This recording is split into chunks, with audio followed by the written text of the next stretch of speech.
बिस्मिल्लाहिर्रहमानिर्रहीम। News and views with Hasnain Khwaja के साथ मैं हूं हसनैन ख्वाजा। नाज़रीन, जैसा कि आपको मालूम है कि कल तहरीक इंसाफ के चेयरमैन इमरान खान साहब पर एक मुकदमा दर्ज किया गया है। FIA की तरफ से उन पर एक मुकदमा दर्ज किया गया और ये मुकदमा बेसिकली उसी फ़ैसले के तनाजुर में है जो इलेक्शन कमीशन से फ़ॉरेन फंडिंग जो ममनूआ फंडिंग केस था उसके तनाजुर में कल FIA ने इमरान खान साहब पर मुकदमा दर्ज किया और इस मुकदमे में इमरान खान साहब के 11 करीबी साथी भी उसमें शामिल हैं। तारिक शफ़ी का उसमें नाम है, आमिर कियानी है उसमें, सैफुल्लाह नियाज़ी हैं, दीगर अहम शख्सियात इसमें, आरिफ नकवी हैं इस में, जिसमें इमरान खान साहब पर मुकदमा दर्ज किया गया है फ़ॉरेन फंडिंग ममनुआ केस में। और इसको FIA की तरफ से जो हमारे ज़राए हैं जो बता रहे हैं कि इस केस में इमरान खान साहब की गिरफ़्तारी भी की जा सकती है, यानी फ़ॉरेन फंडिंग केस में जो अब ये मुकदमा दर्ज हुआ है उसमें इमरान खान साहब की गिरफ़्तारी की कोशिश की जा सकती है। दूसरी जानब जो तहरीक इंसाफ के मरकज़ी क़यादत है उनसे हमारी कल बात हुई है, उनके जो हमें वो बता रहे हैं कि इमरान खान साहब के इस केस पर जो FIA ने दर्ज किया है ये बिल्कुल बोगस केस है और ये इमरान खान साहब को ज़ाती इंतकाम का निशाना बनाने के लिए इमरान खान साहब का नाम उसमें शामिल करके मुकदमा दर्ज किया गया है। कोई उन पर उनके पास एविडेंस नहीं है, तो लिहाजा तहरीक इंसाफ ने फ़ैसला किया है कि इस मुकदमे को कलदम करार देने के लिए, इस मुकदमे के ख़ात्मे के लिए वो इमरान खान साहब आला अदलिया से रुजू करने का इरादा रखते हैं। वो अगले 2 से 3 दिन में उनके कानूनी माहिरीन इस सारे जो मुकदमा दर्ज हुआ है उसकी फ़ाइल को FIR को पढ़ रहे हैं, उसके बाद एक पिटीशन दायर की जाएगी। दूसरी जानब हमने देखा कि पंजाब में FIA की जो कमान है वो बहुत उसमें तब्दीली लाई गई है। जो जहांज़ेब नज़ीर साहब थे जो पंजाब जोन के डायरेक्टर, उनको तब्दील करके सरफराज विर्क को जो पंजाब का उसमें तरक्की दी गई है और उनको पंजाब जोन का डायरेक्टर बनाया गया है। पंजाब में कल आपको मालूम है कि वज़ीर दाखिला हाशिम डोगर के इस्तीफ़े की खबर टॉप स्टोरी बनी और उस पर मुख्तलिफ़ किस्म की चहमगोयाँ शुरू हुई। ट्विटर्स पे हमने देखा कि मुख्तलिफ़ किस्म के लोग मुख्तलिफ़ आरा दे रहे हैं, लेकिन हमारे पास जो इतलात यही है कि इमरान खान साहब हाशिम डोगर की परफॉर्मेंस से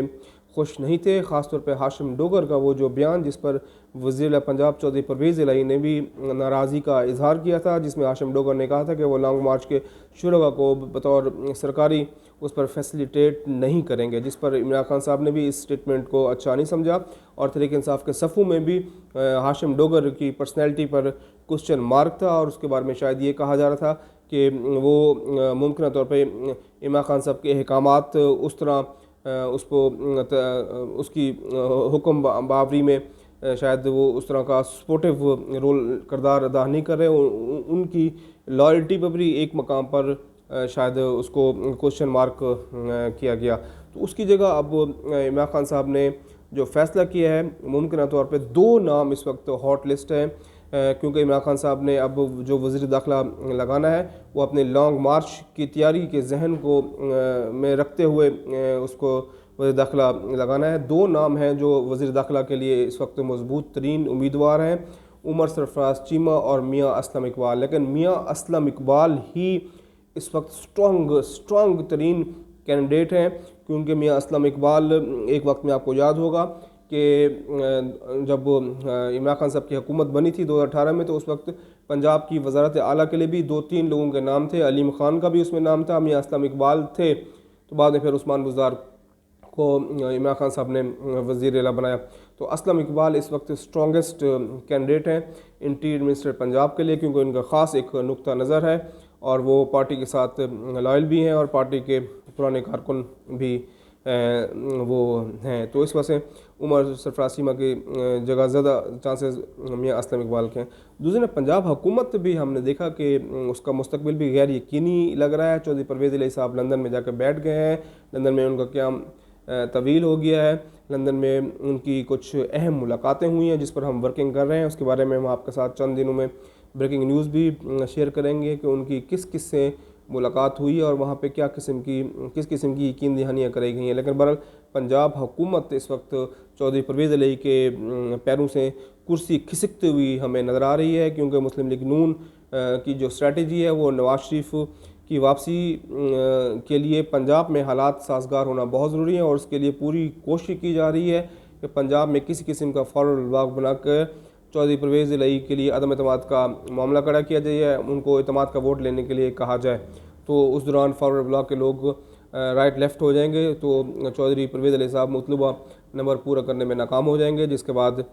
मुस्लिम लीग नून अपना या अपने इत्तेहादियों में से किसी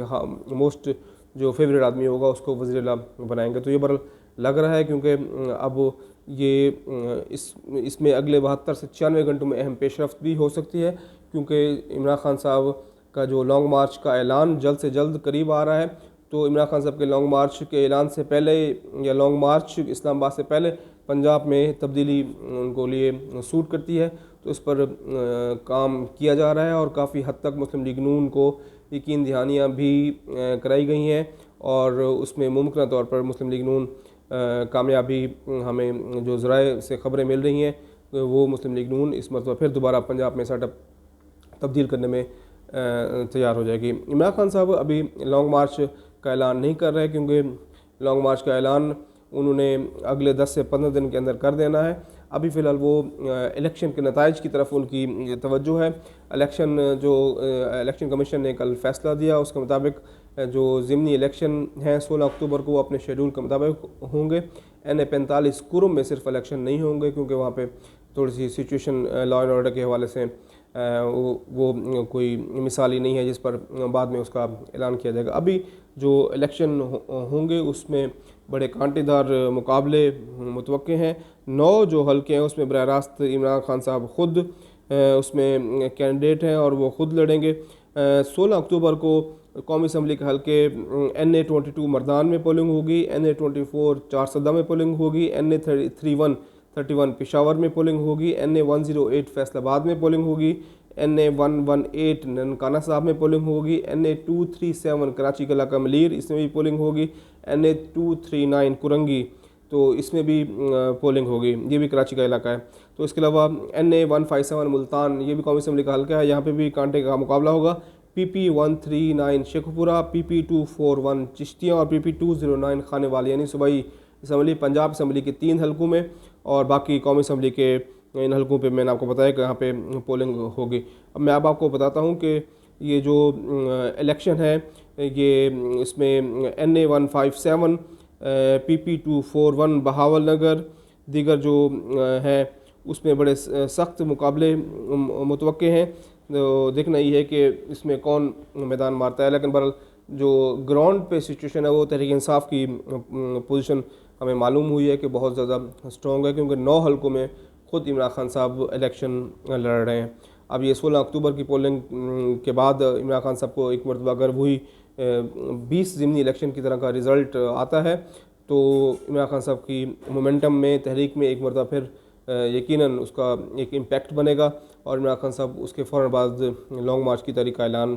कर देंगे। लेकिन बहरहाल लॉन्ग मार्च की तारीख का ऐलान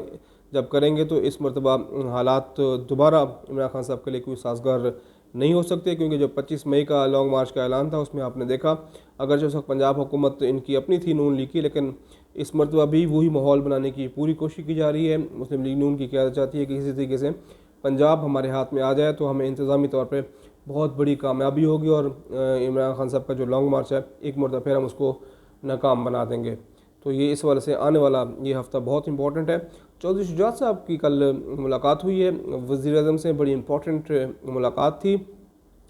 चौधरी शुजात साहब ने हमें जो अंदरूनी ज़राए से ख़बर मिली है, वज़ीर शहबाज शरीफ को कहा है कि आर्मी चीफ़ की तकरीर के बारे में आप किसी की बातों पे ना आएँ, इधर उधर की बातों पे तवज्जो ना दें, जो आइन और कानून के मुताबिक है आप उसके मुताबिक फ़ैसला करें, यानी मेरिट पे फ़ैसला करें। चौधरी शुजात वज़ीर शहबाज शरीफ को ये मशवरा दे गए हैं कि आप आर्मी चीफ़ की तकरीर के लिए मेरिट को मलहूज़ खातिर रखें। चौधरी शुजात ने वहाँ पर गिले शिकवे भी किए, उन्होंने आवाम की आवाज़ वज़ीर शहबाज शरीफ तक पहुँचाई कि मुल्क में बहुत महंगाई है, वज़ीर साहब महंगाई पर आप कंट्रोल करें। उन्होंने कहा कि गरीब आवाम जो हैं उनके लिए खाने का तेल और जो दीगर खाने पीने की अशिया हैं, आटा, चीनी, दाल, दीगर सब्ज़ियाँ, उसकी कीमतों में कमी लाएँ। तो वज़ीर शहबाज शरीफ ने हौसला अफजा जवाब दिया और उन्होंने कहा कि इसहाक डार साहब आप तशरीफ़ ला चुके हैं। इसहाक डार की आमद से पाकिस्तान में डॉलर काफ़ी हद तक कंट्रोल में हुआ है, डॉलर की कीमत रोज़ बरोज़ नीचे जा रही है। तो अब हमारी अगली फ़ोकस महंगाई पर काबू पाना है। तो बड़ा ये महंगाई पर काबू पाना वज़ीर शहबाज शरीफ के लिए और इसहाक डार साहब के लिए यकीनन एक चैलेंज से कम नहीं होगा। तो कल ISPR की तरफ से खबर आई, उसमें 12 जो